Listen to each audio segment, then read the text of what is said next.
जो चंदा चोरी हुआ ये एक चोरी नहीं है।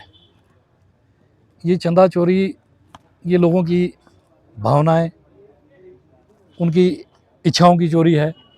हम सब सनातनी हैं और वर्षों से इस राम मंदिर का सालों सालों से लोगों ने इंतज़ार किया है। इसके लिए बलिदानियाँ दी गई। लोगों ने अपने घर से, किसी ने सोना चांदी, किसी ने पैसे, किसी ने ज़मीन बेचकर इस राम जन्म मंदिर के लिए अपना दान दिया। और दुख की बात यह है कि भारतीय जनता पार्टी के लोग श्री राम का नाम लेके आज ये सत्ता में हैं, लेकिन जब से ये राम जन्मभूमि वाला विषय शुरू हुआ है, इन्होंने कितना चंदा इकट्ठा किया, कब कब इकट्ठा किया और कितना इस राम मंदिर पे आज तक खर्चा हुआ, इन्होंने आज तक कभी कोई ब्यौरा नहीं दिया। दुख की बात है, जो ऑन रिकॉर्ड बात आई है कि 40 दिनों में 70 बार चोरी हुई है और उसमें कहते हैं कि 1.5-2 करोड़ रुपए की चोरी हुई है। 1 करोड़ के करीब इन्होंने उसमें रिकवर किया है और 3 जो ट्रस्टी थे उनको पद से निष्कासित किया है। मेरा तो कहना ये है कि ये सब भारतीय जनता पार्टी की लीपापोती है और ये कुछ नहीं है। ये जो 3-4 लोगों पे केस बना है, कल इन लोगों को भी ये छुड़ा के बाहर करेंगे।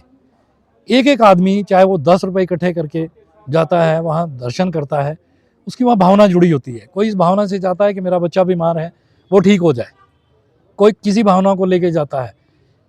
ये मेरा मानना है कि ये पैसों की चोरी नहीं है, ये लोगों की आस्था और लोगों की भावनाओं की चोरी है और ये मेरी समझ से एक बहुत बड़ा आपराधिक मामला है। मैं पिछले कल ही मीडिया पे देख रहा था, एक व्यक्ति हैं गुरसाहे नाम के, उन्होंने 2018 में अपनी ज़मीन बेच के कि राम मंदिर बन रहा है, उन्होंने 1 करोड़ रुपया दिया। वो इस बात से आहत हैं कि बात पैसे की नहीं है, मैंने अपने बच्चों का पेट काट के राम जन्मभूमि मंदिर बनाने के लिए पैसा दिया और इस तरह की चोरी हो रही है। इवन जो इसकी कंस्ट्रक्शन भी हुई है, लोग उस पर भी क्वेश्चन मार्क लगा रहे हैं। एक कोई बीकानेर से हैं, उनका मार्बल का काम है, उन्होंने कहा कि मैं फ्री ऑफ कॉस्ट मार्बल देने को तैयार था, लेकिन मुझसे वो मार्बल नहीं लिया गया। अगर उस पर टैक्स और बनाई का खर्चा 100 रुपये आना था, लेकिन बाद में वो 500 रुपये के हिसाब से खरीदा गया। मेरे कहने का तात्पर्य यह है कि बीजेपी वालों का इनका दिखाने का कुछ और है और करने का कुछ और है।